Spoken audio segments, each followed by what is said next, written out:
సంక్రాంతి కానుకగా జనవరి 12న విడుదలైన Hanuman black buster టాక్తో దూసుకెళ్తోంది. 200 కోట్ల వైపు వేగంగా అడుగులు వేస్తోంది. కేవలం 25 కోట్ల బడ్జెట్తో తెరకెక్కిన హనుమాన్ ఈ స్థాయి వసూళ్లు సాధించడం ట్రేడ్ నిపుణులను సైతం ఆశ్చర్యపరుస్తోంది.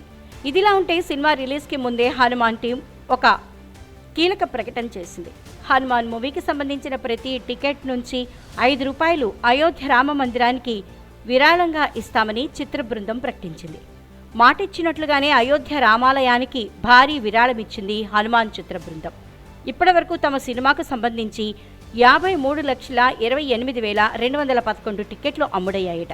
వీటి ద్వారా వచ్చిన ఆదాయంలో ₹2,66,41,055 బాలరాముడికి విరాళంగా అందజేసింది.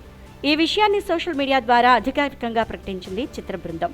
హనుమాన్ చిత్ర బృందం తీసుకున్న నిర్ణయంపై సర్వత్రా ప్రశంసలు కురుస్తున్నాయి. చాలా మంచి నిర్ణయం తీసుకున్నారంటూ అభిమానులు, నెటిజన్లు కామెంట్లు పెడుతున్నారు. ప్రైమ్ షో ఎంటర్టైన్మెంట్ బ్యానర్పై కె నిరంజన్ రెడ్డి హనుమాన్ సినిమాను నిర్మించారు.